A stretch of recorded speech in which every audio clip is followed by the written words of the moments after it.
One. I found it. I wish I hadn't. I really wish I hadn't. The door they take people out of? Well, there were stairs beneath them. The stairs descended far below the building. The smell of sulfur was overpowering, but I decided that it was my only option. I'd been spotted by one of the servers, so I ran through the door. I still hear them trying to get in. I locked it behind me. See, the dark pit was seemingly endless, but as I got lower, after hours of walking, I heard it. Screams. Millions upon millions of screams of agony, and the heat. Jesus Christ, the heat. Like the fires of hell, which coincidentally, I do believe that's what it was. I had to turn around. Like a fiery hand grasped my ankle. It tried to pull me down the remainder of the stairs, but I managed to slip away. I ran as fast as I could, back up the stairwell, which they did not come down after all. So I descended for nothing. Went back through, I found the building.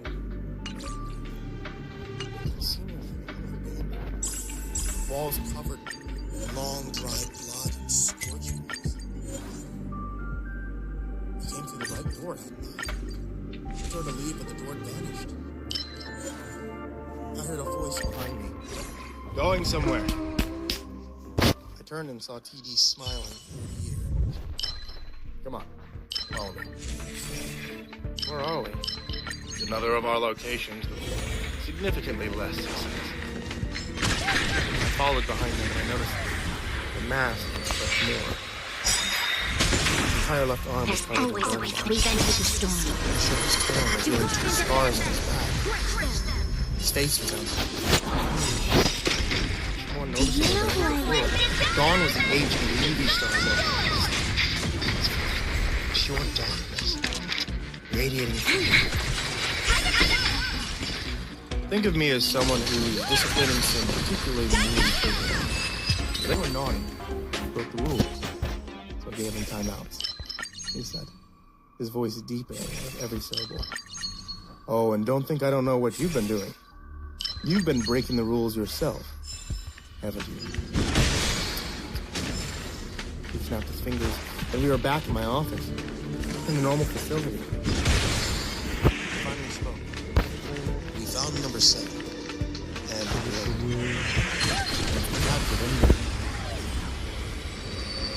you're going to help us. I want to protect everyone. In the room. There's always a weakness. Lend me your strength. Security team ripped apart the center of the parliament. Do you know who I am?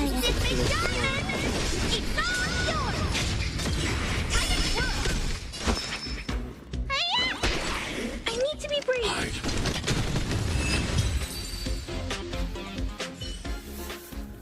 My job was to watch people in cages.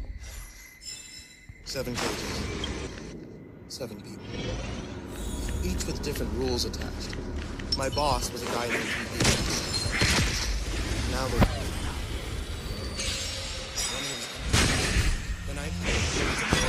You'll pay for this. We've entered the storm. He said quick to me from water. Furthermore, he's allowed daily internet. The cages were cramped.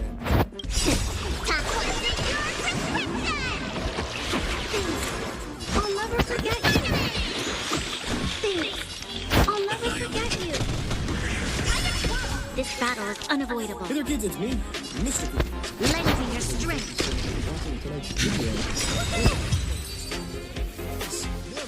While listening to Mr. Cookie Pasta's story time, you can always check out my wife's t-shirt. It's etsy.com/shop/every-monocle-tea.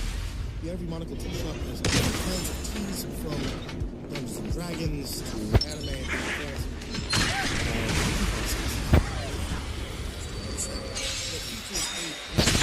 Is the tea that I generally have to at my desk as I'm recording, and you can actually request after you order one to get the special dabbing sticker, which is the one that.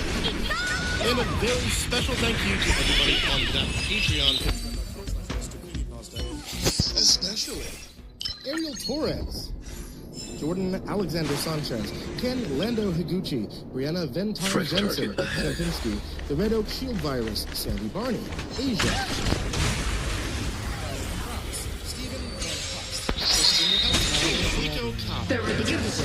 Raphael We've entered the storm. Don Wilmeister, Eliminator 86, Steampunk Sinner, Caleb Dougal, Sky Harbor, Time to change tactics. Lend me your strength. Strawberry,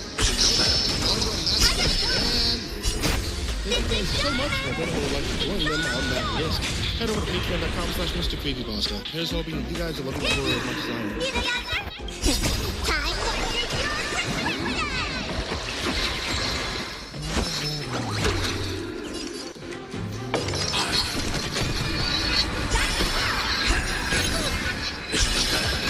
Time for You'll pay for this. What are you looking at? Let me take it. Hold your breath. Execute the task. And constantly helping you in the job. You're actually right. I clean up the mistakes. I'm not entirely sure why they chose me. There really isn't much special about me. But perhaps that's exactly why they chose me. I'm already a loner. I'm not going to cure cancer or create the next weapon of mass destruction, so I'm easily disposable. They approached me one day after I finished working my shift at a fast food joint. No fucking way. Are you dog shitting me I'm not right now? sure I had much of a choice, but my life was so dull I was ready for any kind of... Are you change. dog shitting me? The men who came to my door didn't even tell me what I would This be is doing. pure Simply that dog if I wanted shit. to aid my country, to follow them. I didn't look back once, and as strange as my life has gotten, Pure dog I still shit don't here. regret it. The next year of my life would be grueling. I was put through extreme physical and mental training. I learned about things that I thought only existed in movies. I'm not sure what would happen to me had I failed the training, but I can't imagine they would just let me go back to my normal life. Not once did they mention what I was training for during that year. Not until I graduated. Upon getting the seal of approval from higher-ups, I was brought into a small room, black suits, and finally informed of what I'd be doing. My new job would be hunting down failed experiments and other oddities that the government had failed to contain. Not all jobs would be the same. Some would be relatively easy, while others next to impossible. Most missions would come with the option of bringing the target back dead or alive. But of course, it'd be preferable to always bring them back alive for further experimentation. My first assignment would be on the easy side. Codename, the Ice Cream Man. The Ice Cream Man, like most failed experiments, was at one point a human. He still has the appearance of one. Your typical ice cream truck driver, but he is essentially a robot, only concerned with doing his job. So, what's so special about the Ice Cream Man, then? Well, I'm never told the why of the creatures I hunt, but I always put together my own ideas. The thing that comes from poems work as almost a human magnet. It entrances anyone within hearing distance to approach the truck. Once you approach the truck, well, you buy ice cream. I'm poor. I've heard the ice cream tastes delicious, but of course, you'll never know anymore because the ice cream causes anyone who eats it to basically enter a fugue state. For the next 12 hours after consuming the ice cream, you'll carry on your day as you normally do, but you'll remember nothing the next day. Of course. I'm sure you can see why this would be a valuable asset to government. Unfortunately, the scientists put in charge of testing the Ice Cream Man underestimated him a bit. Before they knew it, they had woken up 12 hours later wondering where their test subject We've was entered gone. the storm. I'm sure I was given a simple assignment and failed the test. I was given a pair of enhanced noise-blocking earplugs and was sent on my way to the Ice Cream Man's last known location. He wasn't hard to find. I just had to follow the massive vehicles that had lined up to get their feet free. I allowed him to serve everyone in the area. It would make my job of taking him much easier if no one remembered it.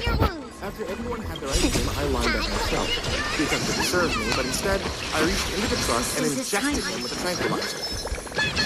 He may be a shell of a person now, but he's not immune to good old-fashioned resuscitation. I tied him up, and hitched his truck to my vehicle. I dropped him off at the nearest government facility, and I waited my next target. As I said, this would be one of the easier assignments. My next wouldn't be quite so simple. Lend me your strength. Codename. Time for some hardship. Unlike the Ice Cream Man, the Rippler was still mostly human. This battle is He hadn't lost his unrelenting emotions or become a mindless zombie, and perhaps that was the problem. Through intense experimentation, the Rippler had gained the ability to create an intense, concentrated earthquake. He collapsed the facility he was being stored in. The main concern with the Rippler was his danger to others around him. If he used his ability in a heavily populated area, countless lives could be lost. This was one of the few cases I've been advised not to bring the target back alive. Once again, I feel as though this assignment was a test. Just a different kind of test. The government wanted to see if I would kill for them without hesitation. And it's possible, if I did, then there would truly be no escape for me. This was fine, though. I had no intention of leaving. The Rippler was a bit more difficult to find, mostly because he wasn't trying to attract the attention of everyone around him. But if the government wants you, they'll find you. He had relocated to a small town, changing his name, his face, everything in an attempt to escape. I almost felt bad for the guy. I doubt he volunteered himself to be a guinea pig for the government, and now all he wanted was a normal life.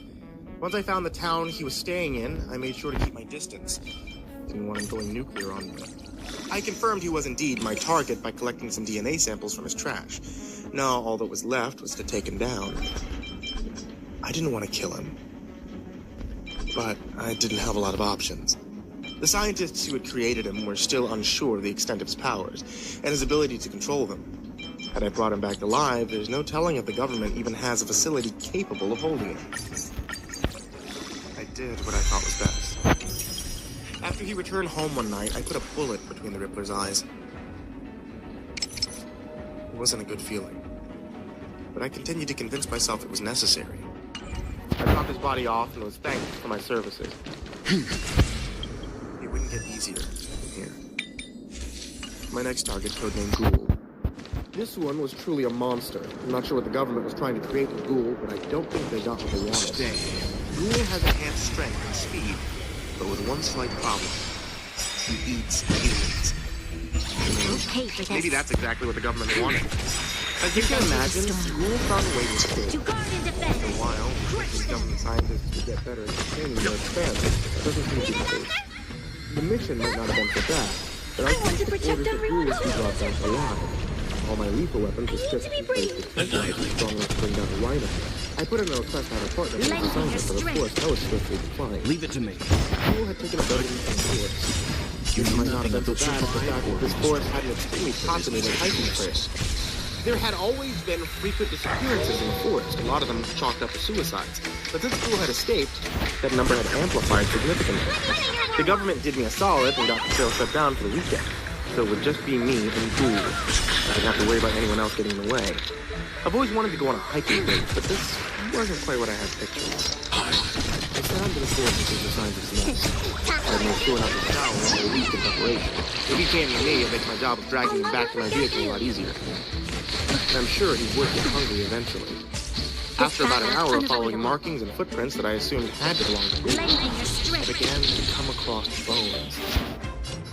The human bones. I was getting closer. I followed the path for a few more minutes before I began to hear noises. My baby finally arrived. I heard tree branches shaking as he drew near. After only a few moments, he was standing on a large tree right in front of me. He looked down on me, studying me. He really wasn't big, maybe 5'6", an average frame, but looked steady as either. His skin was sickly yellow, and his hair had begun to recede, as if he was an old man. He was clearly much younger. His eyes are pure white, no longer containing anything else. After a brief stare down, he jumped. There was a good 50 feet between us, so I thought that I would have a few seconds to ready myself, but I was wrong. As if he was a video game character, he soared from the tree and landed directly on top of me. I had just enough time to pull out a tranquilizer and shove it into his side. That wasn't enough. Despite the strength of the tranquilizer, he seemed relatively unaffected. He shrugged it off and proceeded to take a chunk of flesh out of my shoulder. I lay helplessly as he began to chew on my flesh. I knew it would be long before he went back for seconds. I struggled to pull out another tranquilizer and I managed to put another one right before he began to lunge in for another bite. I jammed the second tranquilizer directly into his neck. I felt his teeth begin to lock onto my own neck. Before he bit down, he passed out. I let out the biggest sigh of relief in my life. I placed the special strength of him for the muzzle I was getting for. Resistance is timely. I wasn't sure how long the tranquilizer would last, but hopefully long enough for me to deliver this monster.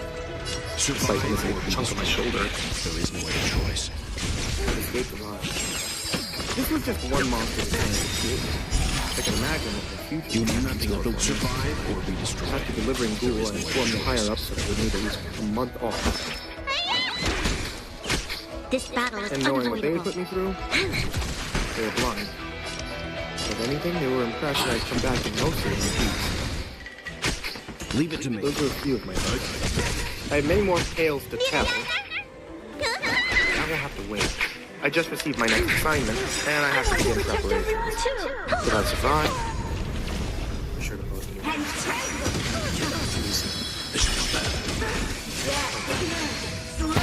Let's begin. I'm back. Everyone peaceful. Before I talk more about my targets, I'm going to address some concerns from the last. A lot of you were concerned with my bike that I suffered from the ghoul. As far as I know, I haven't contacted anything. I was told whatever they did to him shouldn't be contagious. Then I made them run tests with the dark lab, all of which came up negative. They gave me a few special pills, but I was told that these were to help speed up the recovery of my shoulder. It wouldn't surprise me if they were hiding something from me. I just hope that if I do start craving human flesh, I would start having enough mental fortitude to pull the trigger one last time. Another thing I wanted to address is who I work for. I only ever refer to my boss as the government. This is simply because I have no clue what branch it is. It's possible that this isn't the government at all, but I doubt that. It's far too ingrained to not be. It could be the CIA, but I'm not certain. The only questions I ask are the ones that will hopefully keep me alive longer. Now let's talk about a few more of my assignments. After my month-long break or recovery from Ghoul, I was given an easier assignment to ease my way back into things. Your name? We've entered the storm. To guard and defend. Romeo was made to be a charmer, and that he was. He was a true Adonis in every sense of the word. Romeo makes the statue of David look ugly in comparison. This From battle what I can is tell, he was unavoidable. designed to Lend charm me your a strength. diplomat, probably, but instead he charms anyone and everyone, which is how he was able to Nothing charm of the his way. survive or be destroyed. Romeo isn't really a danger to anyone though, except perhaps himself. He would find himself at the hand of an angry spouse, but I'm sure that he could get himself out of that too. Finding Romeo was easy, but the hard part was strategy. He lay surrounded by crowd, just like a cult. Assistance It was is a timely. high-class party, Romeo would be there. He'd never return to his room with less than 10 people following him. I would need a good plan to separate him from his entourage. I decided to attend one of his parties just so I could get a better scope of the situation. It was crucial that I find any openings he might have. What I didn't expect, though, was for Romeo to approach me. Good evening, monsieur. I do not believe that we have met. I am Romeo. And you? Monsieur? Is that French? I think I almost threw up in my mouth a little bit. I guess I should have expected this, though. He has quite an ego, after all. It was good to see his charm wasn't working on me. I wasn't entirely sure why, but I think I may have something to do with my disgust at just how perfect he is. Oh, I'm James? Kinda new here. Nice to meet you, Romeo. The man should respond. James, what a fabulous name. But alone at a party, unacceptable. Come with me. My friends and I are about to return to my estate. I will show you the finer parts of the city. Is that a sexual reference? Regardless, this was going to be much better than I expected. I was making direct contact with my target. If I went to his home, perhaps I could just wait until everyone else goes sleep. Aha! Slowing it, asshole. Yeah. I don't know, we just Yeah, I get wouldn't fucked. impose on you like that, they said. Trying to play hard to get. No, I insist, come on. Samantha, go with my friend James No. to guide me to my home. I'll be there shortly. There is someone I must see. Romeo replied while motioning to one of the windows in the room. Samantha did indeed guide me to Romeo's home. I already knew where he lived, of course, but I had to play dumb. Romeo's estate was a true mansion, with aesthetics that would make you think that someone had designed the home in the game The Sims. I was escorted inside. The rest of Romeo's entourage would arrive shortly after. I was offered some scotch that had apparently been aged over 100 years. I'm not much of a drinker, but I accepted it nonetheless. Romeo arrived almost an hour later, fashionably late to his own party. Once he arrived, he immediately approached me. James, follow me. There's something I must show you, he said to me. I didn't hesitate to follow him. This was my chance to be alone with him. I could tranquilize him and be on my way before anyone knew any better. He led me to a room on the other side of the home. The room was something else. something I didn't expect. The walls were covered with pictures. Men and women, each one of a different person. Because I noticed a few of them from this room. I said without thinking, these are the people that I conquered. I'm not afraid of you. Remove your cloak. Romeo said as he turned his back to me and began to remove his own cloak. I almost felt compelled to remove my own clothing. His words held such power, but I was able to hold out. Instead, I approached him and sunk the trank into his neck. I made sure to duct tape his mouth. I heard enough of his words for one night. Romeo was much bigger than me. He was quite for dragging him out the window and back to my vehicle. But I managed to do it before anyone got suspicious. I assume his friends simply thought that he was taking his time and conquering me. I dropped off Romeo and I made sure to shower extra well that night. My experience with Romeo almost made me miss my date with Ghoul. Almost. My next assignment would be a rather fun one. Codename... Kong. What happens when you splice human DNA with gorilla DNA? Well, apparently you get Kong. Personally, I would have preferred to name him Caesar in reference to Planet of the Apes, but I suppose he's not a gorilla. And I don't get to pick the names anymore. Kong is essentially a smaller version of Bigfoot. And before you ask if Bigfoot exists, I have to say I don't know. I haven't been tasked with hunting him yet. Kong would be a kill task. There's no guarantee the tranks would work. And if they did, how long? Not to mention he'd killed 2 scientists during his escape, so they weren't too worried about him coming back alive. They just wanted to dissect what was left of him. I was given specific parameters as to avoid the head, if at all possible. They mostly wanted to examine the brain. That wouldn't be possible if I splattered it all over the ground. Another problem I faced was my experience with long-range weapons. It had been a part of my training, of course, and I had gotten through the basics. High threat target ahead. But that's about it. I had been told most of my missions would be up close and personal anyway, so it wasn't that important. It started to seem important now. We've entered the Similar to storm. Ghoul, Kong had took up residence in a forest area. But since his diet didn't consist of human meat, he chose a much more secluded area. I want to protect I don't think everyone. Kong really wanted to prove anything. He could have lived out his life in these woods, never bothering anyone at all. That's not what the government wanted.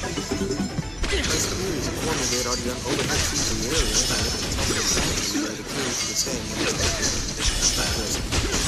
I want to protect everyone too. I made my way through a abandoned overlooking the community and set up the sniper rifle area. All I had to do was wait.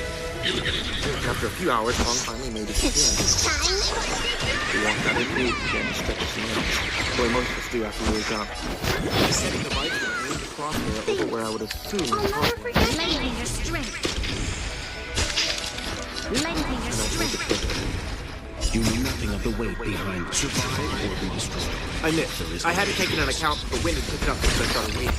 And the bullet was right at Kong, hitting the rock in the cave. Kong didn't move back. Instead, Leave he it to simply me. turned his gaze towards me with eyes that were all too big. He didn't try to escape. He knew I was there anyway.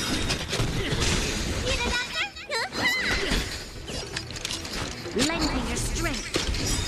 We've entered the storm. To guard and defend. Crush them. He'd done that when he was asleep. I didn't have to look in his eyes before he died.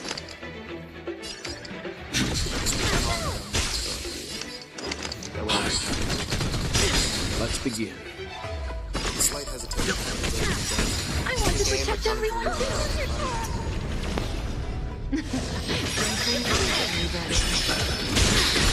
Kong went down. I made my way over to confirm he was dead, and luckily he was. Lending your strength. They wouldn't have to suffer anymore. Kong waved far too much to the dragon back on my own. Instead, I found Flare, and given to this moment, and waited for the air team to come and collect me. Sitting next to Kong's lifeless body really made me begin to question my line of work. I never felt so disgusted in myself. Extremely there was no way This out. battle is unavoidable. I'm already in Lending far your too deep. strength. Government is another monster. Someday, I'll have to put me in the I'll never forget But for now, I'm still doing the dirty work. You'll excuse me. Writing about Kong has been up my knee. I'll be back. Take it, get I'm sure to do one of my more exciting Leave it assignments. to me. You know nothing of the survive or be destroyed. There is no other choice.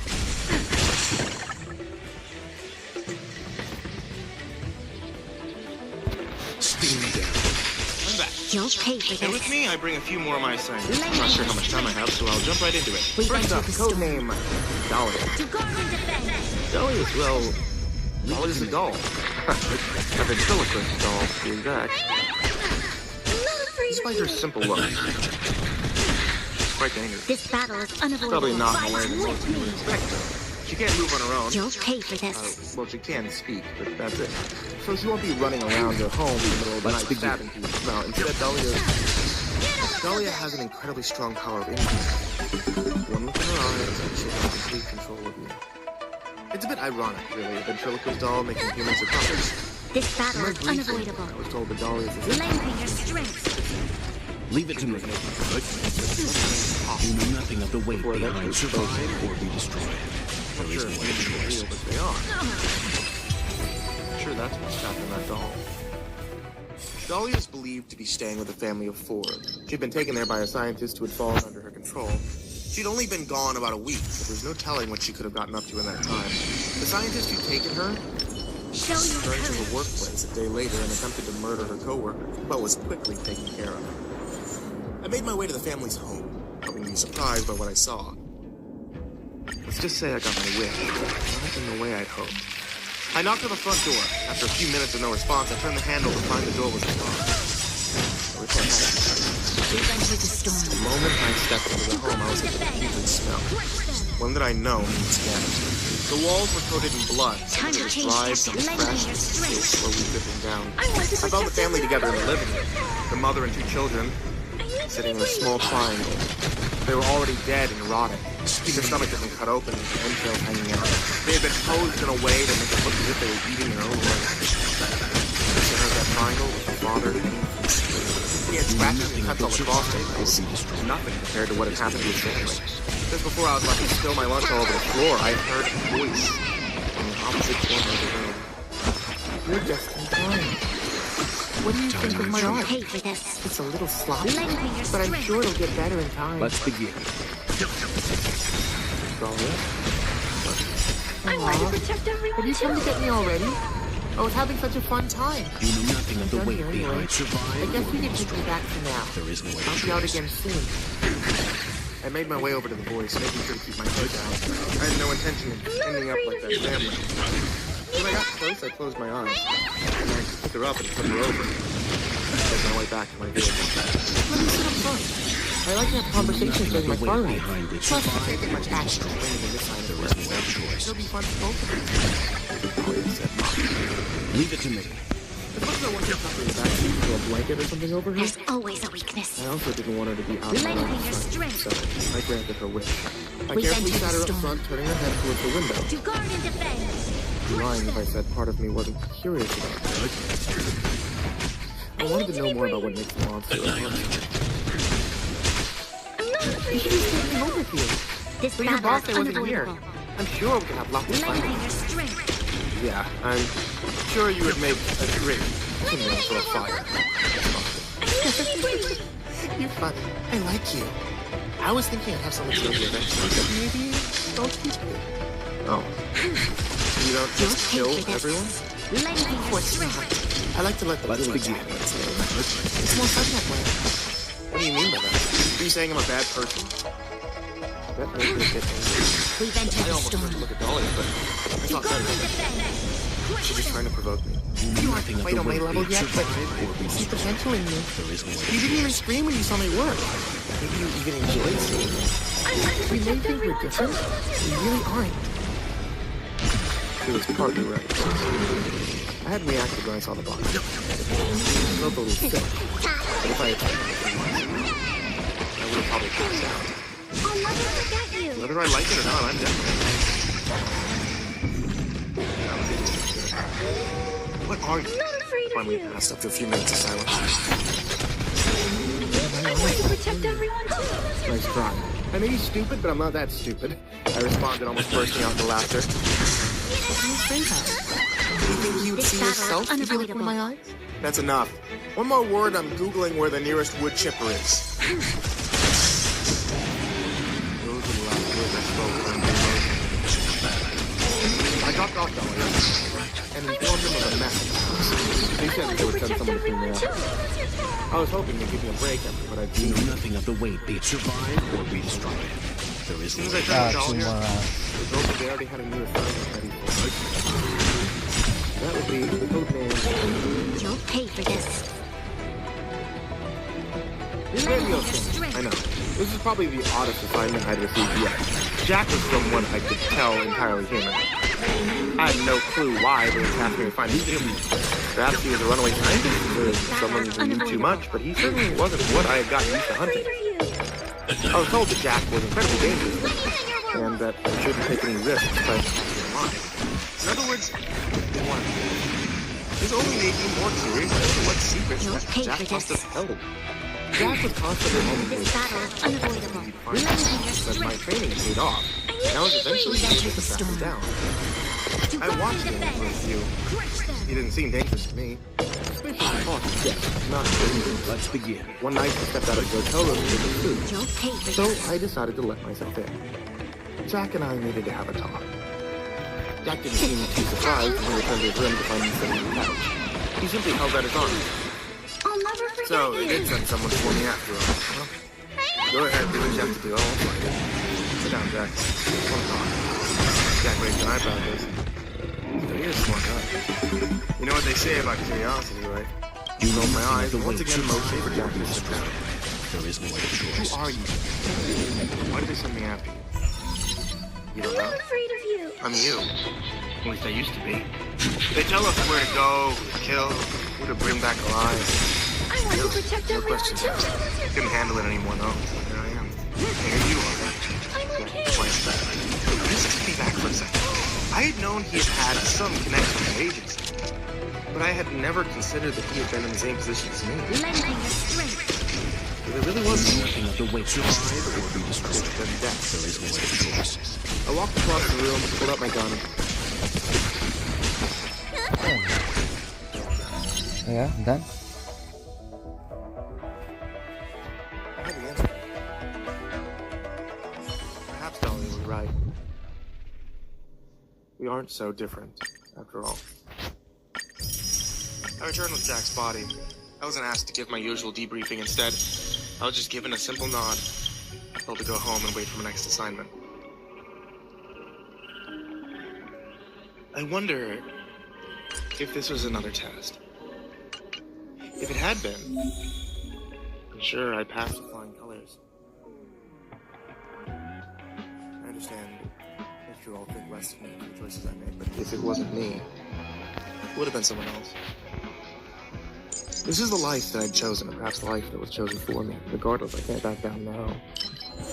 I'm simply one discardable person in the whole scheme of things. Don't mistake my actions for blind loyalty, though. I know the people I work for aren't good people. I simply know my place in the world, and the minute I stop being useful, I'll end up like Jack. I'm saying, better the devil you know. We've entered the storm. To guard and defend. Crush them. You know nothing of the weight. Survive or be destroyed. There is no other choice. I'm a cog in a giant machine. And once my cog stops working, Lending your strength. I'll be discarded and replaced by another. Despite the fact that I risk death every day that I wake up, I never felt more alive. I no longer have Lending your nightmares of strength. those I killed or stopped caring. Leave it to me. If I become too soft, I end up like Jack. I have no intentions of letting that happen. After I disposed of Jack, I was given a week off. It had been a while since I had any time to myself. It was a bit strange. I never had many friends to begin with. My work had distanced me from the few family members that I kept in touch with. This week off made me realize just how empty my life had become. Is this what they wanted? Regardless, I was at work the minute my week was up, ready for my next assignment. And I got one. Codename Mimic. As her name implies, Mimic is a master of disguise. She has the ability to morph her face and go perfectly No with harm in anyone she trying. chooses. She's on it. I imagine she's still a work in progress. And could you imagine what the government would do if they could create a perfect body to To hold guard and anyone defend. they want? Crush them. Mimic had escaped with a few other experiments. She was the Lengthen top your priority. strength. It was I want to believed that they had all protect split up, everyone. but I was still warned to be on the lookout in case any of them teamed up. I need to be brave. Due to her ability, Mimic would be incredibly difficult to locate. Because of this, several hunters like me were given her as an assignment. If our information was correct, she had not made it out of the city living. Resistance is She time. had. And they never. The only way that we'd be able to identify her is by a distinct scar on her left shoulder. Battle is unavoidable. The government had set up roadblocks at all the city's exits, while our hunters searched for them. The other hunters and myself were given a quadrant search. Mimic had no family, so she would either have to break into somewhere or find an abandoned location to stay. I spent several hours walking the streets of my quadrant, asking strangers if they had seen us, Lengthen your strength. as well as checking out old decrepit homes that hadn't been lived in years. Found nothing. That was until I was approached by a slender, young-looking man, probably in his early 20s. "Are you looking for someone?" the man asked. "Yeah, it's hard to explain. I'm looking for a girl, but I'm not entirely sure what she looks like." I replied. "Aren't we all?" The man chuckled before continuing. "But I may be able to help you. I saw a girl run in an old abandoned building around the corner. She was acting pretty weird, constantly looking over her shoulder. Maybe she's who you're looking for." "Thanks. I have to go check right now," I said, as I pushed past the man, not giving his words a second thought. I quickly made my way to the building and let myself in. To my amazement, Mimic was actually there. But it wasn't quite what I had Show your expected. courage.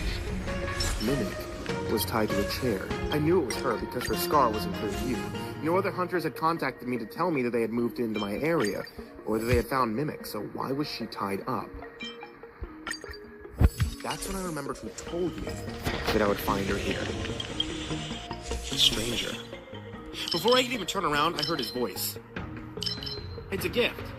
She's quite important to them, isn't she?" He was a strange young man I just met. He wasn't behind me.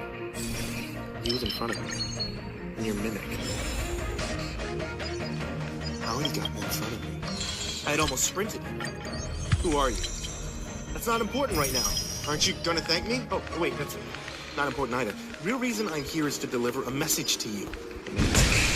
"A message? From who?" I was perplexed. As I said earlier, I make contact with almost no one. "Don't look so always confused, a friend." kiss. "From your girlfriend. Have you already forgotten her?" "Dahlia would be upset to hear that." The man mockingly replied. I immediately tried Leave it to me. "Dahlia's not my girlfriend. We've entered Dahlia's the a demonic storm. doll, and I want nothing to do To with it. guard and defend. Involves a large fire. I shouted. The man laughed before responding. "She said you'd say something like that. Regardless, she just wants you to know I want to she's protect coming to everyone pick you up, too. and that she really misses me.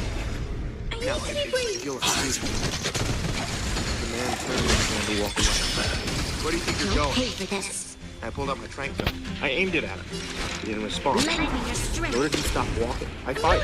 My aim was dead on. Annihilate. It would have been, but the dart passed right through the man as if he wasn't there. He continued walking straight up to a wall and proceeded to walk through. What the hell just happened? A man appeared out of nowhere and leads me to Mimic, and then he tells me that Dahlia is coming. Show your To courage. top it off, there's obviously something going on with the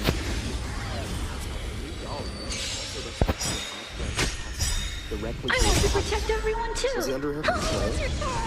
I don't know what's going on at all, but I still have a job to do. Lengthen And your my target was strength. right in front of me. I I'll let need the to other be hunters brave. know.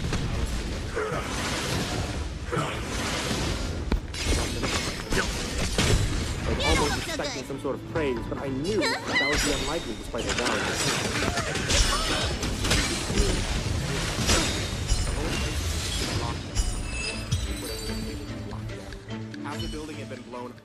Half the building had been blown off. The facility was located outside of town in a secluded area for obvious reasons.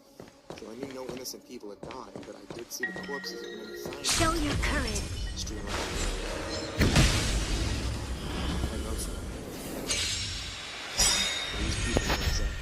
This battle is I unavoidable. managed to find one of my superiors who was able to Lend me your strength. We've entered the storm. To guard and defend. Crush them. It's obvious they You were know looking nothing for of the way. It's Survive or be obvious they were destroyed. looking for a particular There is no experiment. choice. I'm sure exactly who they were after at this point. The experiments held in this facility that escaped. I tried to ask them which of the experiments escaped.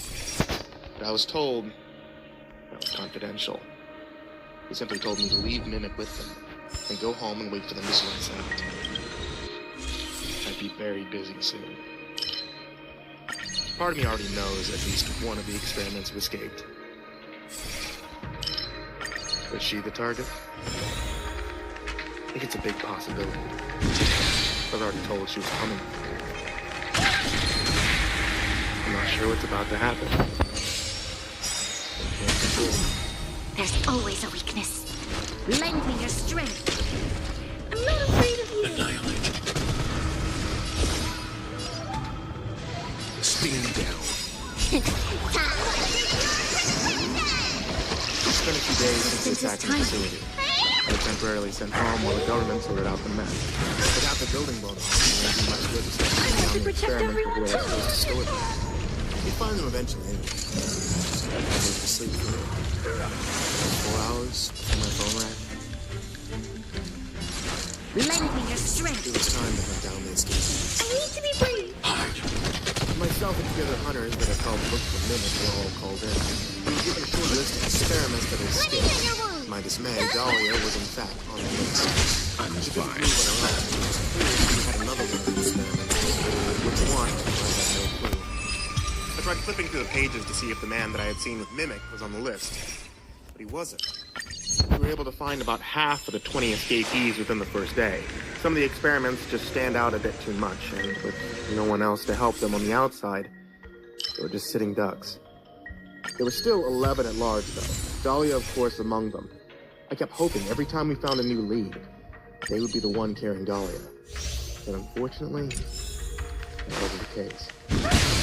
After doing a quick sweep of the nearby city with no new results, we were all sent home to rest. The government would go through cameras and contact us if they found anything. They're also calling in reinforcements after the attack, trying to find out who orchestrated it. There was absolutely no way I was going home with a killer doll stalking me, though. Instead, I made sure that I wasn't being followed. I parked my car on a random street and found a small motel. It was a crappy rundown place, but that oddly made me feel safer. I slept with my lethal gun in hand and my tranq gun nearby. I knew I wouldn't be able to see much, but it would only be worse for me if Dahlia did come, and I was too exhausted to fight back. The night went by with no incidents. Son It of was a cold bitch. earlier in the morning once again. No harm in It turned out 2 experiments had been spotted together. Stay. On route to leave the city. The people back at the facility would slow them down as much as possible with stoplights. They wanted me and another one of the hunters to meet up and follow them. It could possibly lead us to We more of the entered the escape. storm. To guard and defend. I was able to quickly meet up with one of the hunters from before. He was probably mid-30s. He had probably been doing this much longer than I had. Luckily, we were able to catch sight of the stolen vehicle just before it left town. Despite knowing they had been slowed down, it seemed too easy. The car began taking back roads and eventually pulled into an old cabin. Despite it being the only car behind it most of the time, it didn't seem to show any unusual behavior, as would suggest that it knew we were following. I The have to hunter protect pulled over a everyone. short distance from the cabin. He began to ready himself. I pulled out my phone. It was obviously a trap. I thought that maybe I could call back. The other hunter stopped me. Annihilate. Listen, kid. I've been doing this a long time. Lend I me know your this is strength. probably a trap, but do you really Let's think begin. you're going to send anyone to help us? We're on our own. We can either help them or sit here.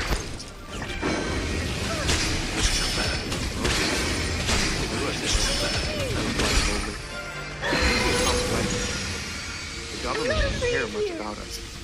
They would have probably just scolded me, and that's what I was able to do. This battle is unavoidable. Lend me your Death strength. might be favorable compared to whatever Dahlia wanted to do with me. The other hunter and I agreed briefly and turned our way as easily as possible in I have to protect Once we everyone made it to the door, the hunter gave me a countdown of 3 before throwing some of the grenades Nothing in of the the front way window. behind. Survive It or exploded be into destroyed. gas, quickly filling the There is no home. choice. I couldn't help but wonder why I had never gotten access to these grenades before. After the grenade had mostly dispersed, we covered our noses with our You'll shirts pay and for went this. inside.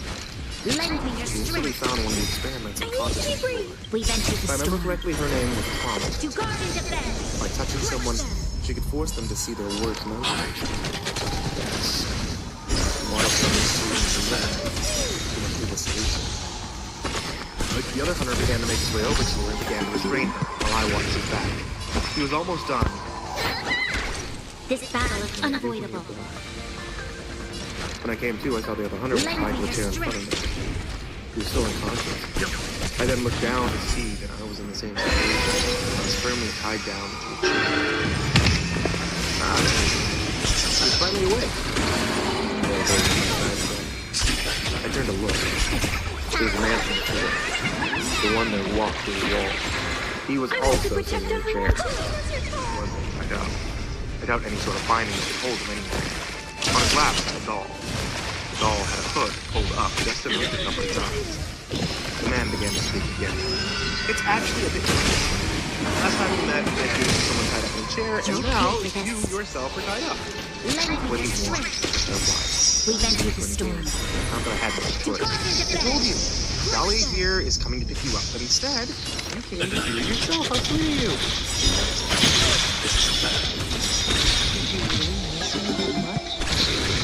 Leave it to me. Can you just kill me already? Or do whatever you're gonna do with me? I told you. protect I like the battle of it. Poor man, Jack. I'm sure you still enjoy it. Dolly said, mocking. I just did what I was told. He knew what he signed up for. Yes, he did. The rest of us are not so fortunate. All our lives were turned into games by the government. The only difference between us is that you had a choice. The rest of the experiment and myself never had the luxury of knowing what we were getting into. Show So, your courage. what? You want to overthrow the government? Expose them? Something? Question. Dahlia began to laugh. Heavens, no. They're far too powerful for that. And there are too few of us We've entered who the think storm. about challenging them. I simply don't care enough about something like that. No, I simply wanted you. What do you want? You know nothing of the what survive or be destroyed. There is no other choice. I replied, maybe not yet, but you will be. Two people in the room. They're both wearing lab coats. One held a syringe, and once he reached me, he plunged it in my arm, releasing the fluid. Once again, the world went black. I awoke again to find myself looking at two bodies. One was Don't the pay other. for this. The other Lend me your strength. was mine. Let's begin. Both had bullet holes.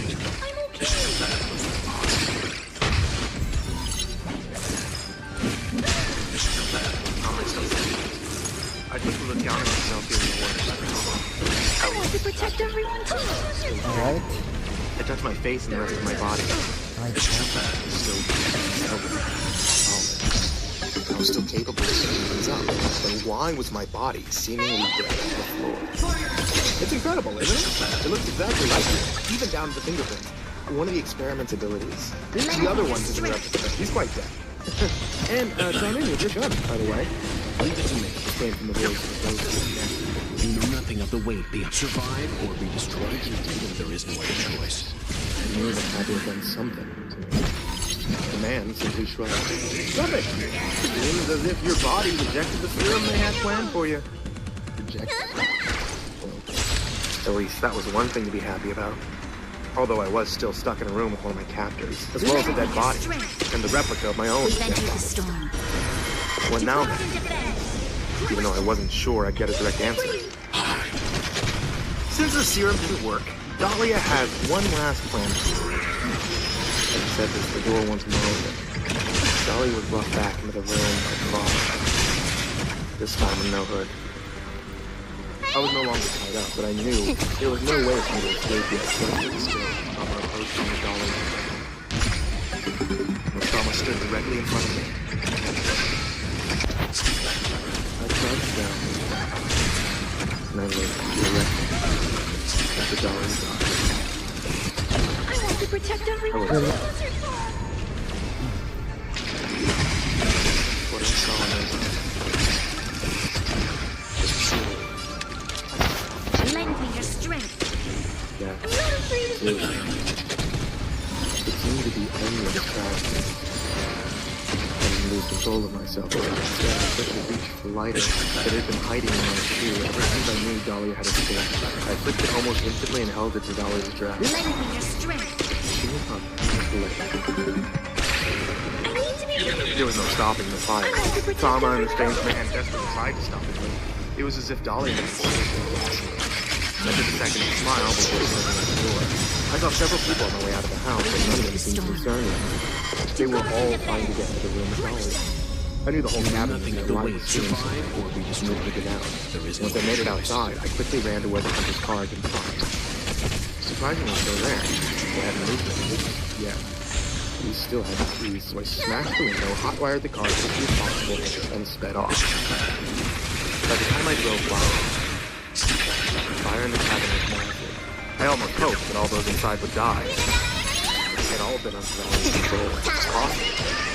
Some good people wrong. I'll never forget you. I want to protect everyone too. I've been hiding out of Lengthen your this since I strength. I know writing this on the book is more dangerous. This story needed to be put out. You can almost guarantee the government will read this confirm, perhaps. That's when someone asks. Down here in psychotic dog. Officially done. I only have Hunting 4. the government's mistakes. 400. Okay. Hey there kids, it's me, Mr. Creepypasta, and I wanted to tell you all thank you so much for listening to tonight's story, or watching tonight's story if you're on YouTube. If you're not on YouTube, that means you're probably on the podcast that's available on iTunes, on the Google Play Store, and is now actually available on Spotify, and doesn't use as much data. So, hey, that's a thing. If you guys aren't listening on YouTube or Spotify, then I have no idea how else you could have found me. Unless you found one of those books on Amazon. Pasta Collection Volume 1, Volume 2. Those are things too. Oh well, I don't know how you would have heard me there, seeing as this was recorded like 2 years after those came out. Well, anyway, thanks for listening, folks, and sweet dreams. Perhaps a story of Santa Claus and good boys and girls drinking eggnog, playing with toys, all for the winter solstice. You'll not find any fairy tales of happiness here. For every Merry Christmas that exists, there's also one filled with darkness and depression. These are the tales that I've come to offer. You may think you know what it is like to hear such stories, and that you're prepared to listen. But my research has found that often, when we sort through accounts, a deeper, darker understanding of our own reality is found.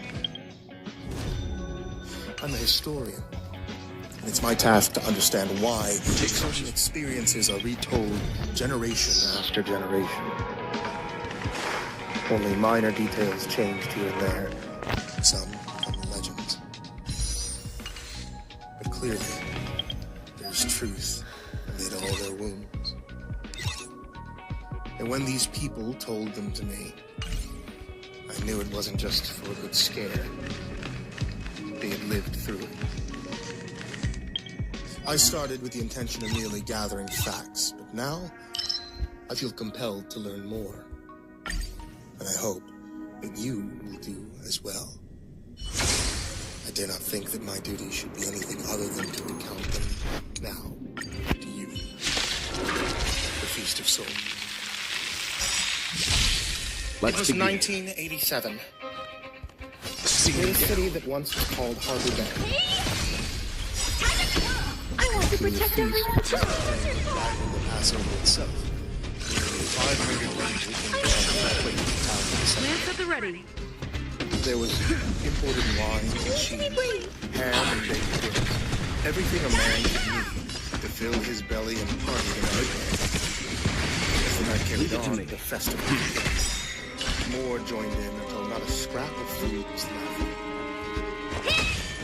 Father told us that the mayor ordered all to come to the town hall and take part in a grand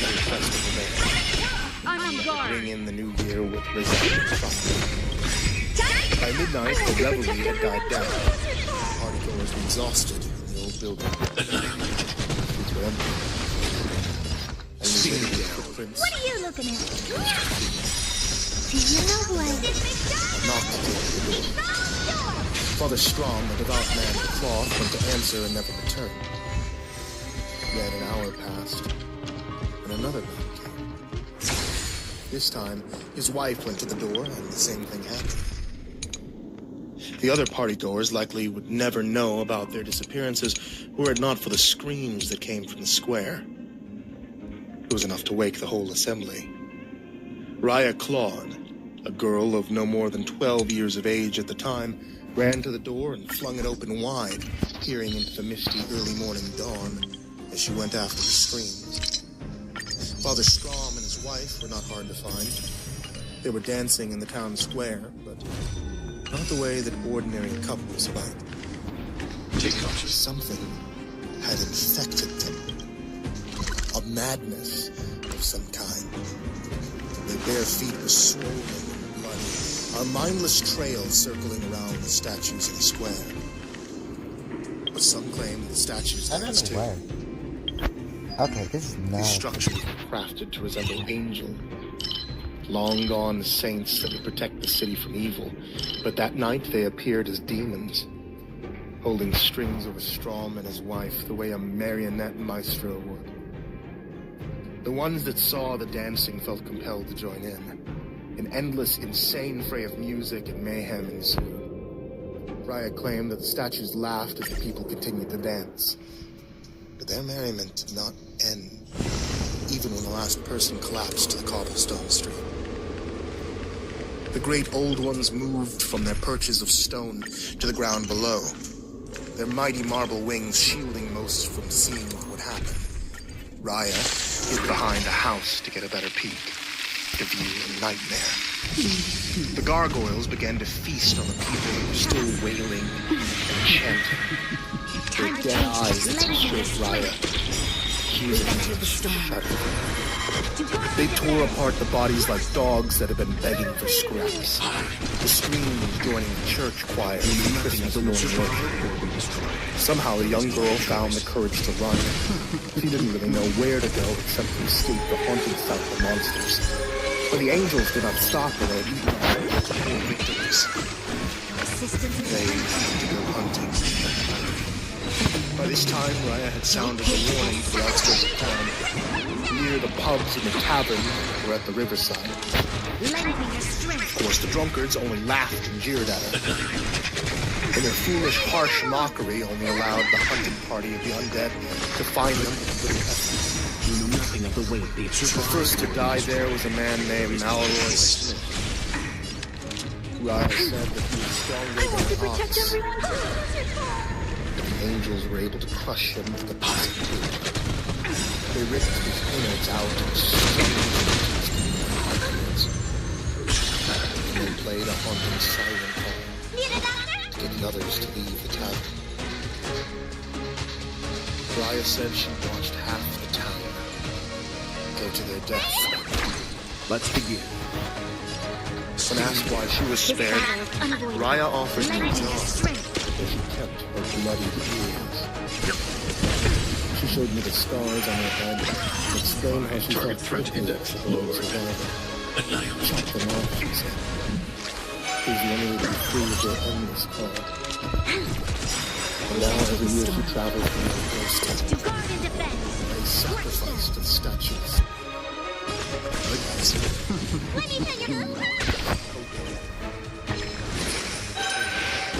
They joined us then. Forgot to take the meal for them.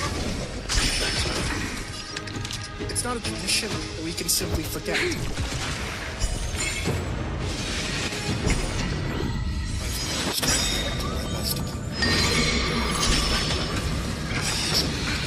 You know nothing of the weight they survive or be destroyed. There is Holy no shit, choice. that's a lot of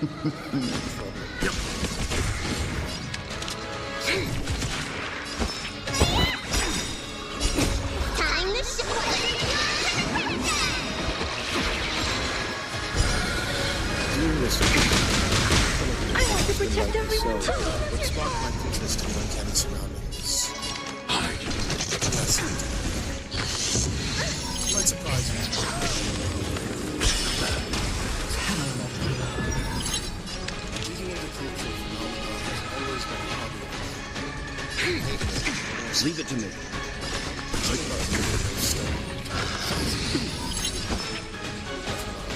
Christmas. I'm not afraid of you. So it seemed really proper for someone to celebrate this. The knife.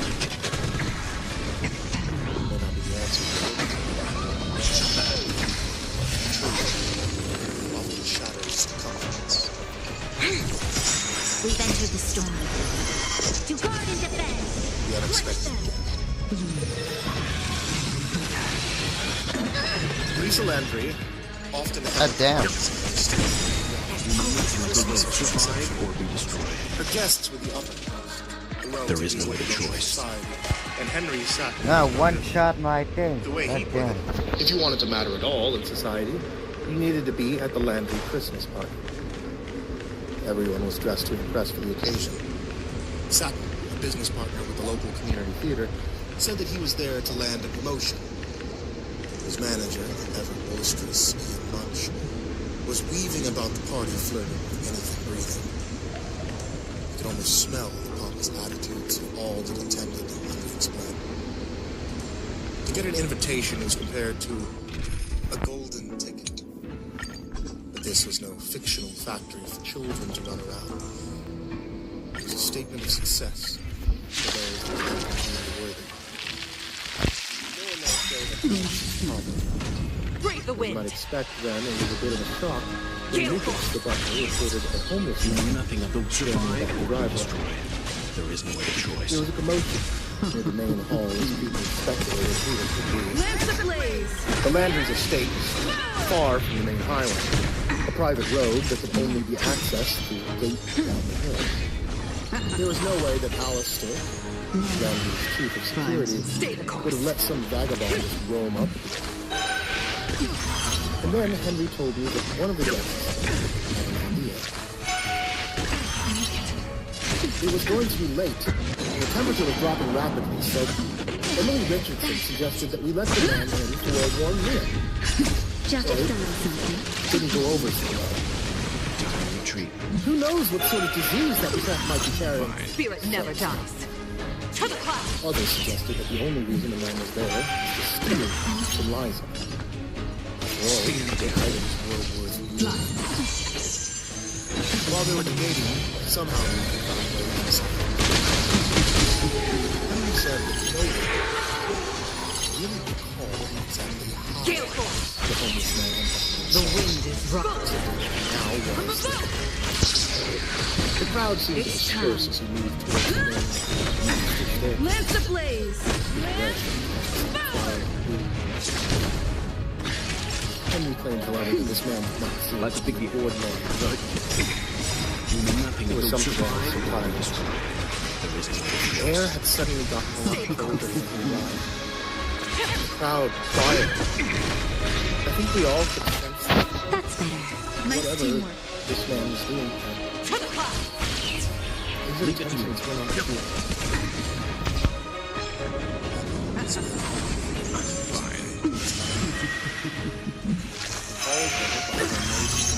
Spirit never dies. Some said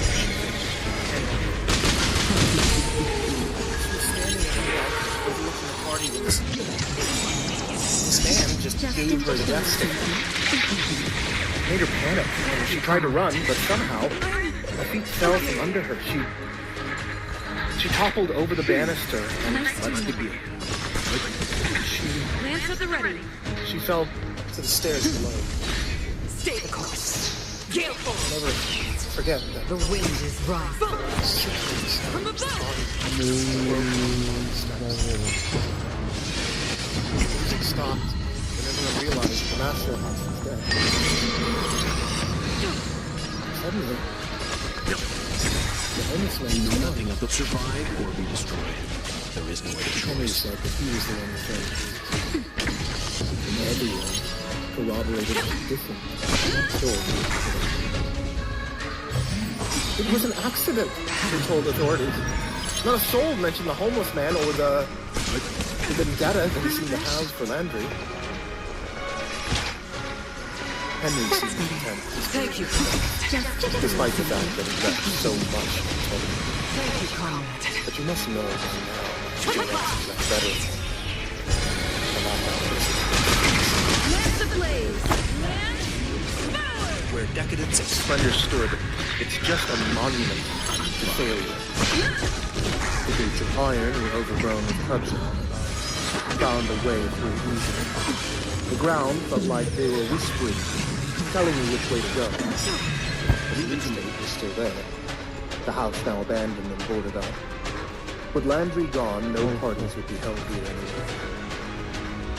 Inside, I shone a flashlight, pushed past cobwebs and dust.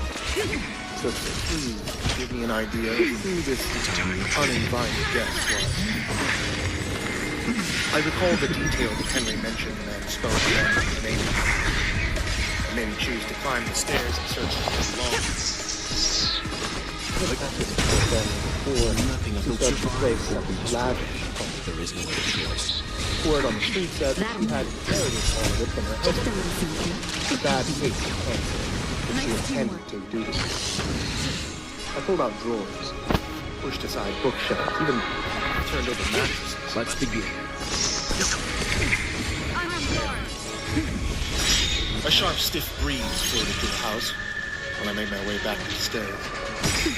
I had already guessed that I was going to be visited by my own visitor.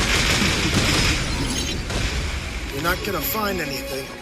You made every trace of me disappear years ago. That was his man said. Leave it to me. A better look at him told me that this was, in fact, Landry's husband.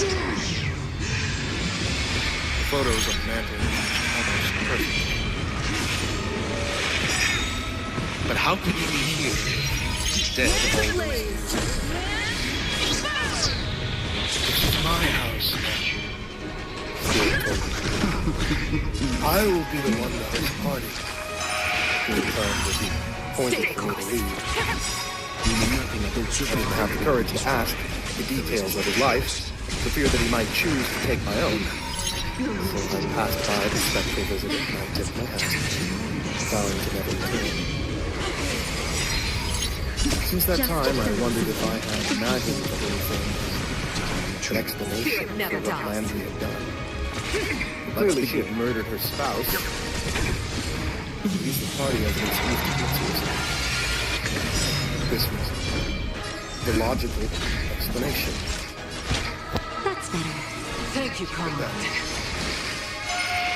Christmas looms closer. There's a card in the mail. An invitation from the Landry estate to attend their party. A reminder of their good food and the courage to others. Lance ablaze! Choose today. Lance forward! Leave it to me.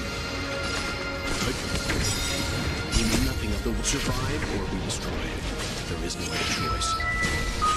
Dear listener, by now you must have guessed that the reason I'm telling you all of these dreadful tales only day isn't just for kicks and giggles.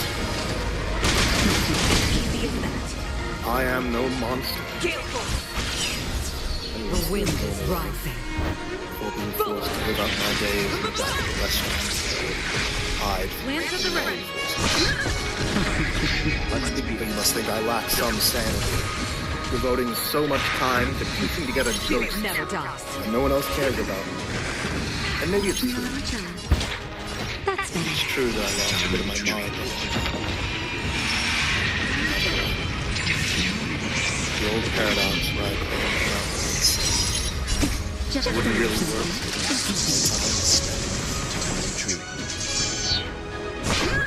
There's just something comforting to me. Like the history offers me this. No living soul. The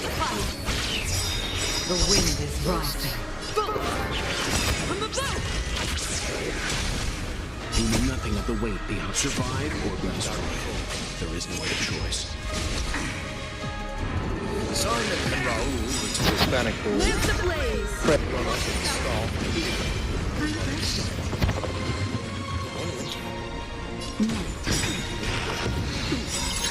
Just The a doors thing. stopped running and shut down power across the plaza.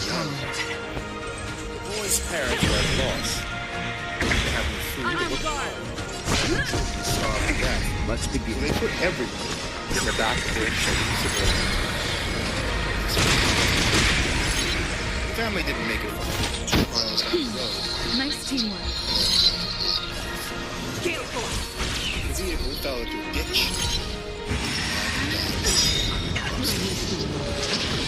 Somehow the boys were so The wind is rising. called. You know nothing of the survival or be destroyed. There is no other choice.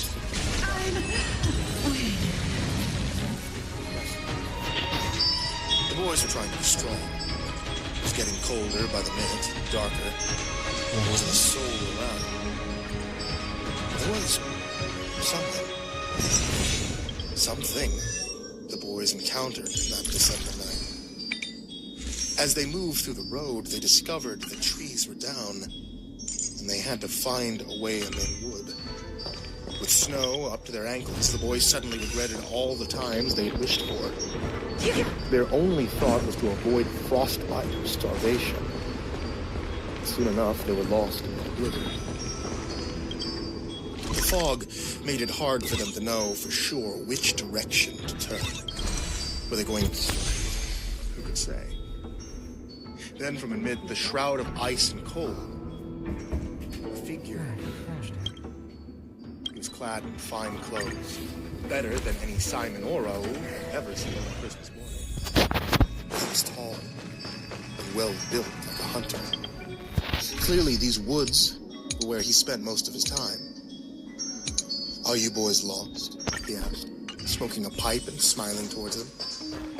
"Yes, sir," Simon said, doing his best not to chatter his teeth together. "Well, it's a good thing that we met each other then," the man said, offering his hand in friendship. But Raoul was suspicious. Something about the stranger was off. Where would he come from? Where was he going? And why did he not show any signs of frost? Was the blizzard simply ignoring him?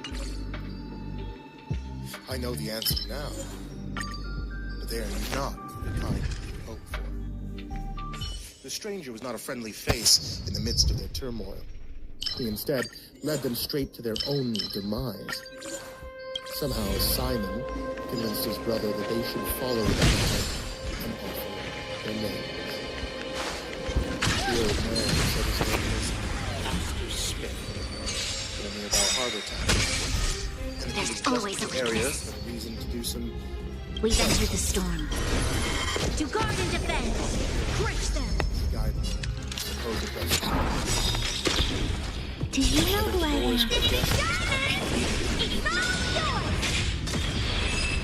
Eventually, they reached a summit, and the boys realized they were farther from the road or home than ever before. Raoul tried to confront the man about it, but Aster changed. He wasn't wearing a friendly face anymore. Instead, his appearance was Show ghastly, your and his courage. skin covered in boils. He made a high-pitched shriek. Somehow, dropped with an axe in the mist. This battle is unavoidable.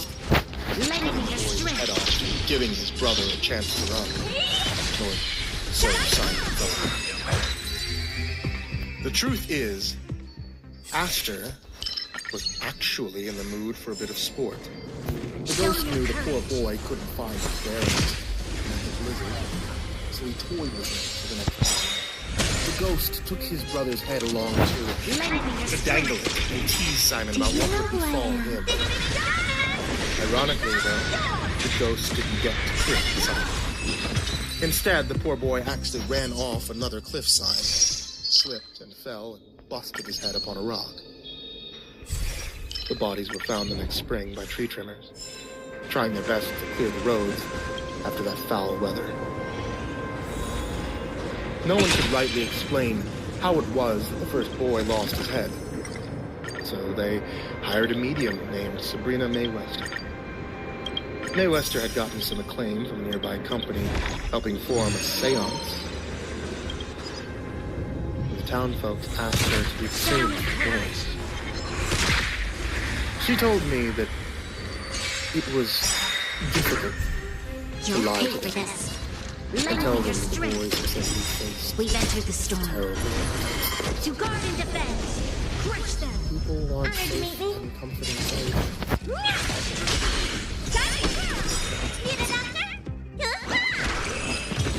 Confront the possibility Of course. of the supernatural. Don't you believe that ghost of hunter is still there, hunting others? Enemy situation has changed. It's almost Christmas. So I'm sure of it. I placed some flowers on the boys' graves. But I'm afraid. Upgrade configured.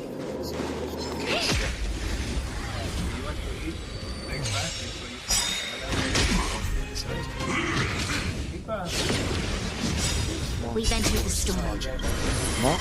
To guard and defend. Crush them. It is my belief that the Do you know who I am? To come to my door. When I know there are the search for truth demands I face this fear. I want to Humbly protect asked everyone. Maywest to stay in contact. Should anything happen, we'll be Annihilated. Someone tells me I will come close. Honored to meet me.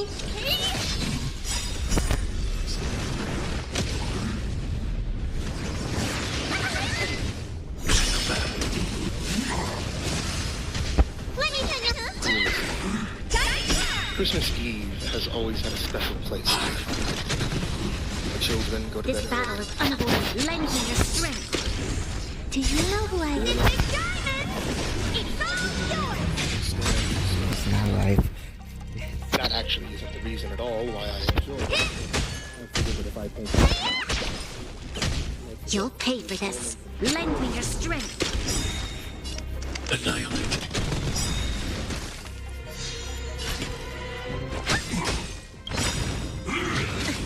I want to protect everyone too. What's your turn?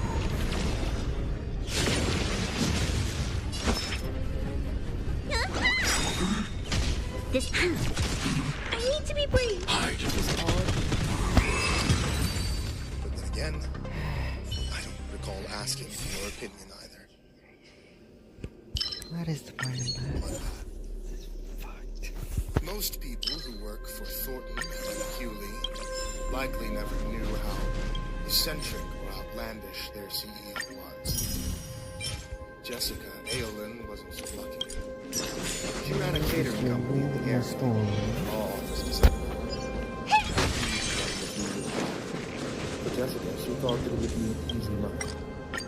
There were a lot of people there from all around the entire city. Yes, I never realized how many people worked for Mr. Dalen. For the event, Dalen had requested a variety of dishes. None of them seemed particularly festive, but I knew it was common for a lot of people Show your to get courage. reasons for the season. Jessica said that she made only 5 of the dishes on the list, given that she had been. I didn't know this at the time, but I was basically sloppy second. All the other bigger You'll tables entered the had storm. already been called and refused. To guard I wish the I had end. known what they knew about Dalen and his company. She got there to the party. Most of the law firm was already there. Dalen was requesting that the main dishes be served at the 16th floor counter. Jessica had the full. This battle It is really unavoidable. didn't surprise me to realize she had no idea. My research has found that this particular law office was well known for another reason I found. Mr. Dalen had extremely morbid constellations. Perhaps it might be Before Jessica died that evening, I had a Lengthen your strength. all Do you know who I am? gather and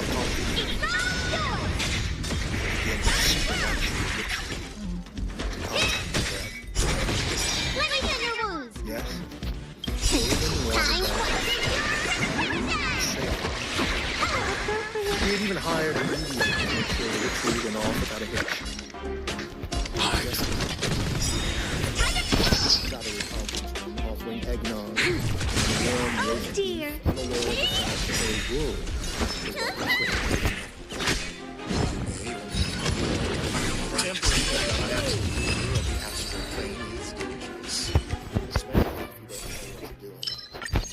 The medium hired was only a 2-year novice, having mostly gained fame from local small towns, proclaiming without missing person Show your long lost courage. husband. So, when accurate, the ghosts all played. But this sort of seance was something entirely We've entered the storm. To guard and defend. Crush them. there was a shudder.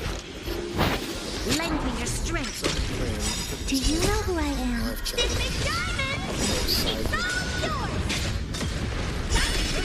what happened over the next few hours that can't be argued by anyone who lived nearby.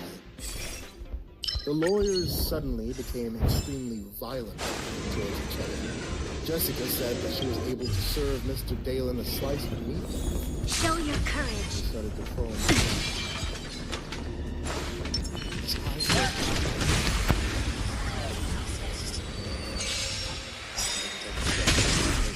There's always a weakness.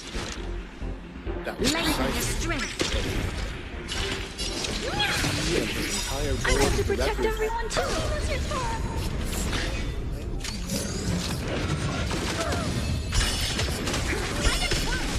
Target threat index lowered. Annihilate.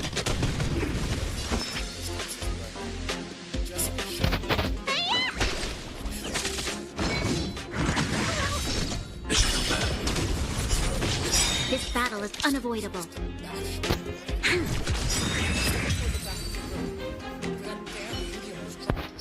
Demanded that she help me. She grabbed my arm and we called.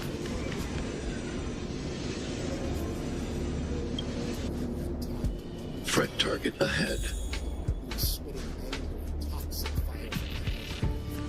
Leaving traces when it points melting away. Show your courage.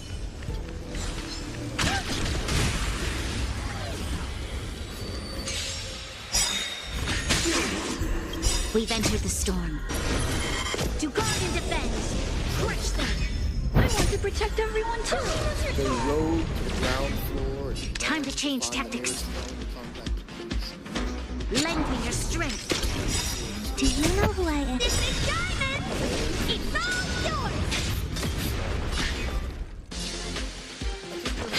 Are you alright? Mission command. Were scattered on the floor, mutilated from fingernails, spine tissue dangling on stairs. I've never seen such. I'll never forget you. Mission command. You'll pay for this. Lengthen your strength. Annihilate. Honored to meet for a you. reason. Right. Take that down. What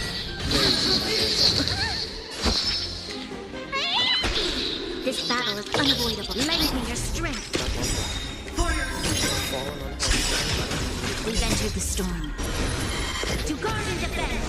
Crush them. I want to protect everyone too. Hide. He said to me, she was the same person who was saying no. There were silence. Mission command.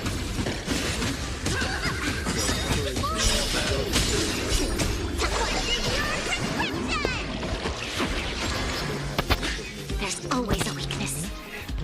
Lengthen your strength. Do you know who I am? This is Diamond! It's all yours!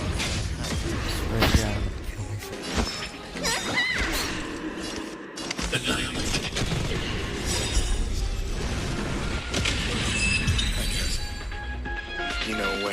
spending Christmas. If I make it. Until then, I mean.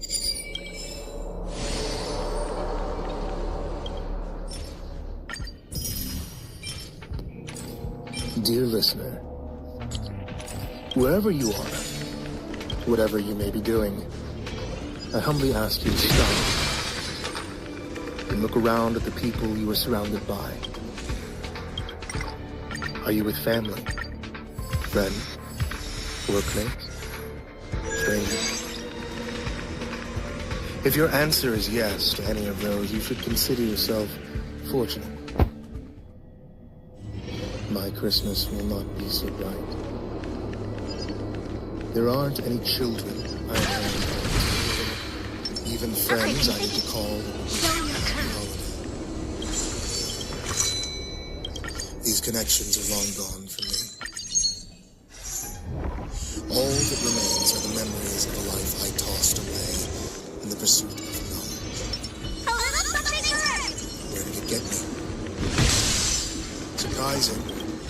Perhaps not so much so, depending on your worldview. Not very far.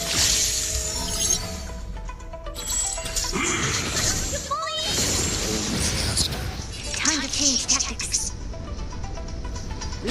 I've seen pictures of abandoned places before, but it felt entirely different driving over the countryside, stepping into what was literally a ghost town. I could hear the spirits' eyes as I drove in, looking for any signs of life. I had dozens of questions, yet all of them seemed to be here to this lonesome. Lend your strength. I gathered so many stories. To guard and defend. There were things that made my own story somehow linked to this place. Soon enough, I was in the town square. Raya claimed that she had laid down flowers before moths covered the house. Do you know who I am? The entire place was dilapidated. Roots growing out from the streets and vines, covering every window and door. Not exactly an welcome place to spend Christmas morning. The statues were entirely broken apart. So someone had come by and smashed them to bits. A drive down the road showed me what had happened. Bulldozers who were accounting for the streets, rusted, pushing back debris. Clearly, Thornton's business had tried in vain to rekindle a spark of life. Forces from beyond had decided that they wanted to hold. What made this place so special, I wondered, as I moved up to the richer districts. It occurred to me that Lisa Landry had likely once called this place her home before she married. Would I possibly meet her spectral husband again? Surprisingly, instead, I met an old man that looked like he was a part of the scenery. He resembled a sportsman that was moving about the ruins in search of a kill. When he saw me, I suspected that he was sizing me up to decide if I was prey. "You've come a long way," the old man said. His voice sounded colder than any winter I'd ever endured. I thought back to Maywester and her warning about this charming fellow. I knew immediately who this had to be. Old Man Astor, I take it. In the flesh, so to speak. But I don't think you came here to meet me.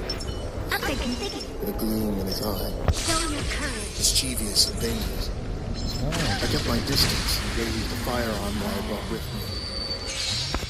For a while, We've entered the storm. I knew that being dead, it would do no good. Astor still seemed shocked by my fears and violent spirit. It's Do you Christmas. know who I am? Is that really the way you want to spend the most blessed day of the year? Astor asked. I came for answers. Quit playing games, I ordered. I want to protect everyone. Astor raised his hands defensively and grabbed his cane. Only what a slope I saw the open cemetery. All of your needless searching will leave you dead. Need to be brave. I turned to look at the old gravestones. Appropriate. What was he eating for? Ready? My feet. Order, kill. Desperate. Stand. Lengthen your It was nearly strength. midday when I got to the graveyard. Alone and forgotten by everyone I ever cared for. I want to protect everyone too. The one on the headstone. All of them told a story or two. Families slain by guardian angels. And once overlooked Harbor Bay. Husbands wives for fame and fortune. Sons You'll pay for this. Lengthen your strength. I need to be brave. there was an air of Honored to dread meet me. over every unfortunate soul in the company. And then This battle is unavoidable. Lengthen your strength. We've entered the storm. To guard and defend. Crush them. I'm not afraid of you. at first I ignored the obvious and thought maybe it was me. Do you know who I am?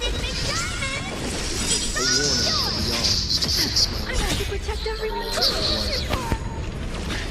I'd ever cared. Watch your feet.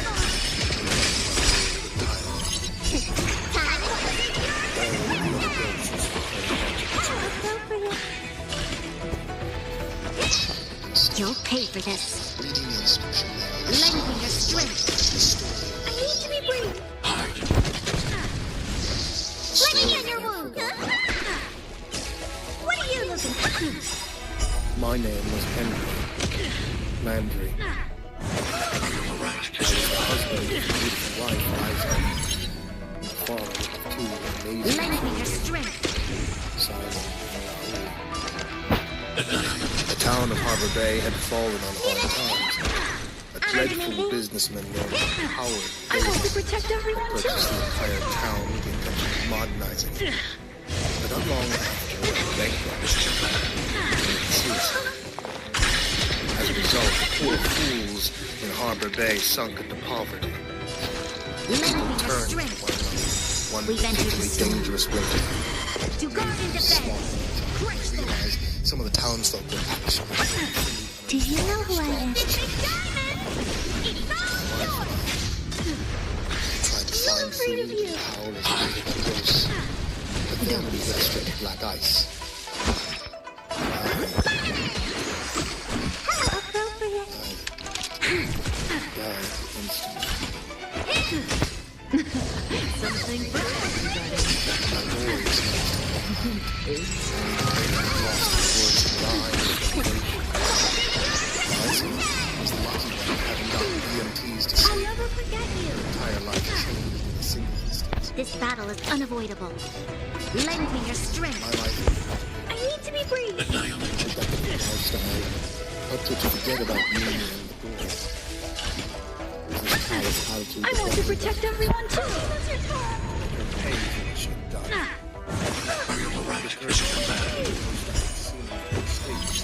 Does it sting? We've entered the storm. To guard and defend. Crush them. All of this came crashing down I'm as not I afraid of turned you. to see old man Astor gazing at me thoughtfully. Lengthen your strength. Close the platinum light. I What are you? my Who will it be? Zoning out? I can help. You'll pay for this. It's time to rejoin your family in heaven. Fight with me. Let me tell you. Down the grave. Time. So it's one apart.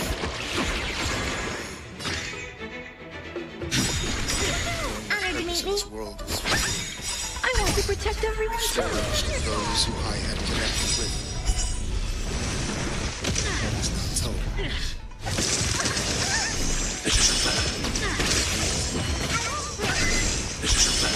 This battle is unavoidable. But you know, Lengthen your strength. as a spirit, it would be impossible for me to have those exposed. So I made clear To guard and defend. Sabrina named Crush them. She was, after all, the psychic she claimed to Do be. you know what? He used her services to expose charlatans like Dalen and my wife. You are hearing this now. She followed her own Christmas wish.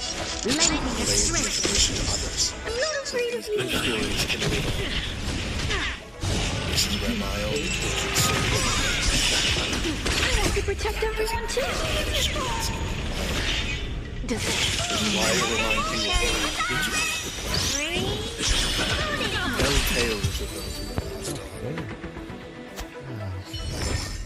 I hope I helped. May still haunt you forevermore. Bonus again. Hey there kids, it's me, Mr. Creepypasta, and it's the end of today's video, or today's episode of the podcast, which means I want to tell you guys, thank you so much for watching. And thank you for hitting like, and subscribe, and bell, and I think it's still subscribe on podcasts. One day I'll look that up. If you guys are listening on your phone, like I think the statistics say like 90% of you are, then on your phone you can also listen on another place. It's an app called Chilling. The Chilling app allows you to listen to stories from me that you can't get here, as well as stories from a whole group of other narrators. A lot of them you've heard before, some of them you've even heard here, like Autumn Ivy. Plus, it allows you to control the background music and background ambiance, which I think is probably one of the coolest features on there. Check out Chilling on Android and iOS now.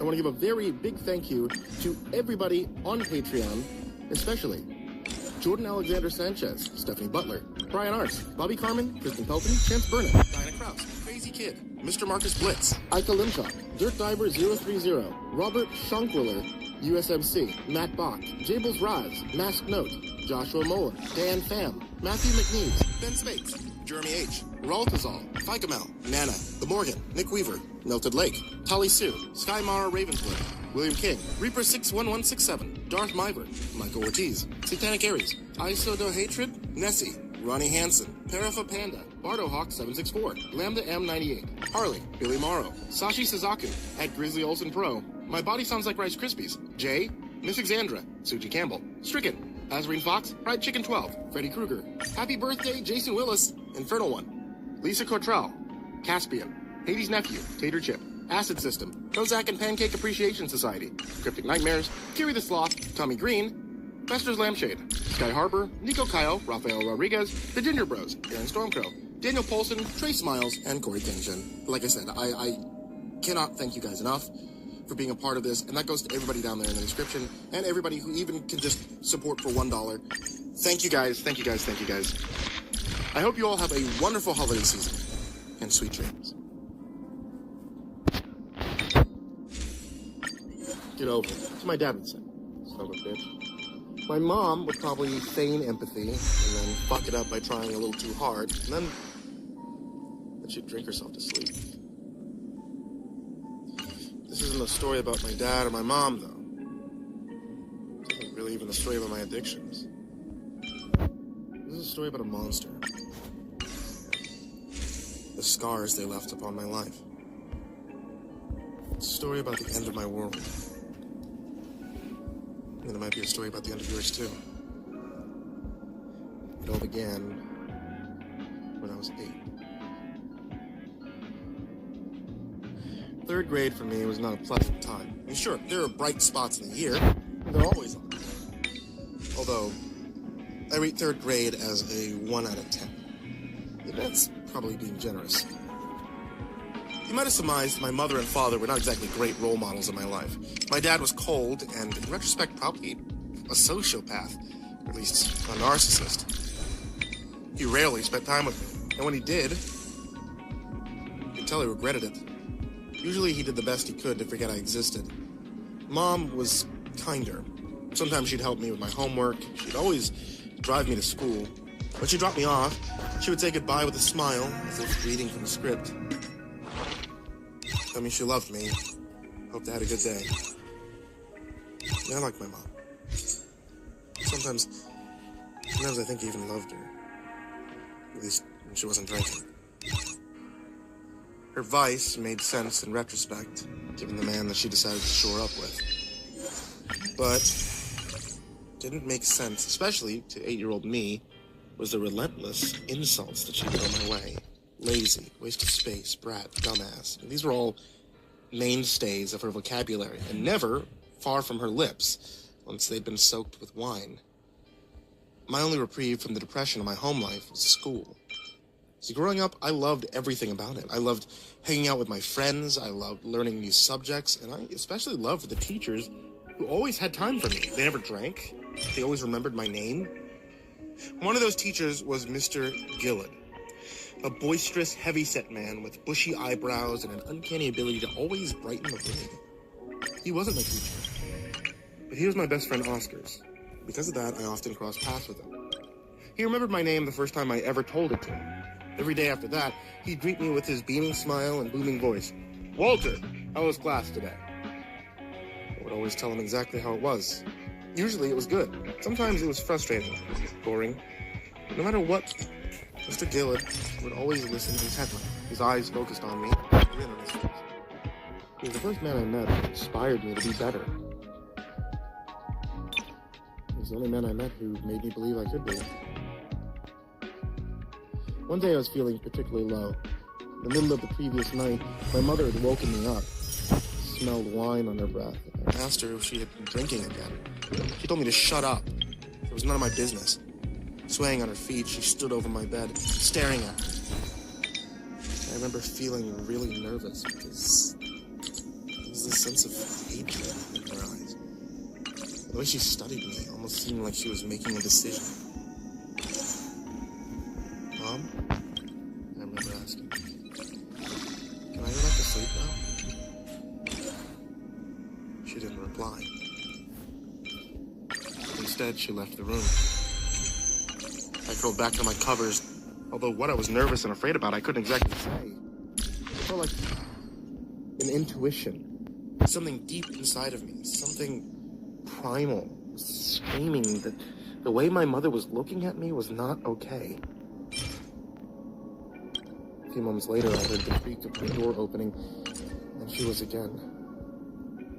This time with a half-drunk glass of wine in her grip. "I wish I'd never met your father," she said, staring at me with dead eyes. "That way you'd never have been born. And I'd have enough money to enjoy my life."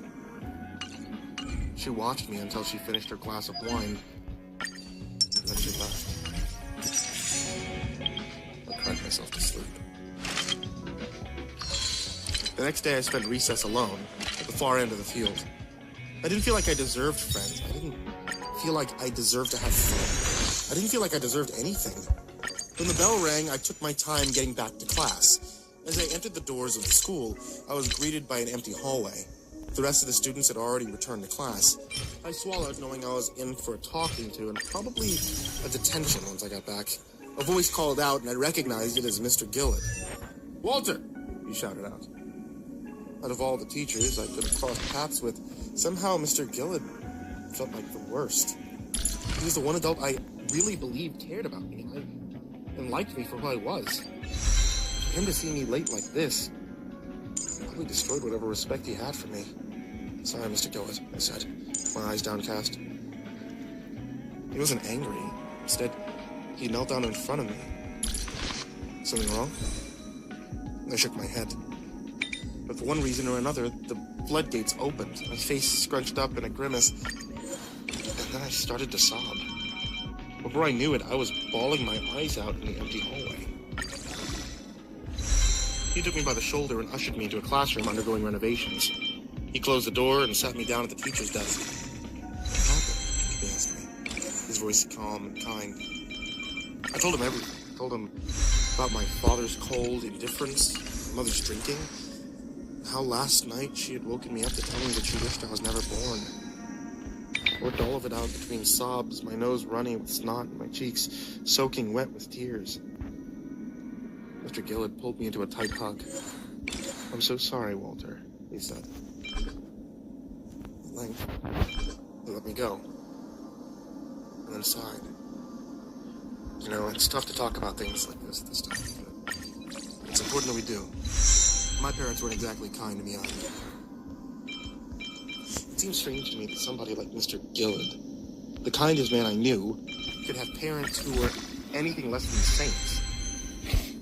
I didn't know what to say, but thankfully I didn't need to say anything because he kept talking. Something important that I think a lot of people learn far too late in life is that none of us are defined by our parents or our upbringing. Our future is our own. We get to choose who we become. We do? I asked him, calming down. I sniffled and wiped my nose on my sleeve. That's right, we do, he said, his voice adopting a more serious tone. His eyes, usually so bright and full of cheer, now looked sullen, full of sadness. He seemed somehow distant. It took me a long time to realize that, Walter. For a long time, I felt like I needed to do what society wanted, or be the sort of person my parents wanted me to be. In doing so, I wasn't actually living my life.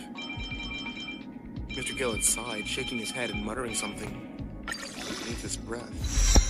I never felt fulfilled because each day I felt like I was part of a play or an act. I felt like I was fighting tooth and nail against my instincts, and it was only making me more desperate to see them through. He bit his lip. I was never happy. It was a heavy conversation to have with an 8-year-old. And while a lot of its nuances went over my head, I decided I got the gist of what he meant. So no matter what anybody says, even my mom and dad, I should just keep being me. He smiled, and the sadness in his expression seemed to evaporate near instantly. He was back to the beaming, joyous teacher I knew and loved. Something like that, he said, ruffling my hair. Hey, here's an idea. Why don't you just join Oscar and the rest of my class tomorrow? We're going to be doing a trivia competition in the morning. Oscar tells me that you're one of the smartest kids in the grade, and it would be a shame if you missed out. I grinned, sniffling. I don't know if Mrs. Applefig would allow it. Actually, my eyes drifted up to the clock above the closed door, its minute hand ticking forward to 10:32. I think I'm already going to be in a lot of trouble for being so late. My mood plummeted all over again. Maybe my mother was right. I couldn't seem to do anything right, even get to class on time. Well, then how about this? Mr. Gillard said, standing up and opening a drawer in the teacher's desk. He pulled out a stack of sticky notes and pens. I'll write you a note explaining your lateness, as well as giving you permission to attend tomorrow morning's trivia competition. Sound good? I nodded enthusiastically. Yes, I'd love that. Perfect, he said. So would I. He handed me 2 sticky notes. One excusing my late return following recess, and another requesting permission for me to attend trivia tomorrow morning. By some miracle, I spent the rest of the afternoon smiling. Oscar and I walked home together after school, and the entire time we brainstormed team names.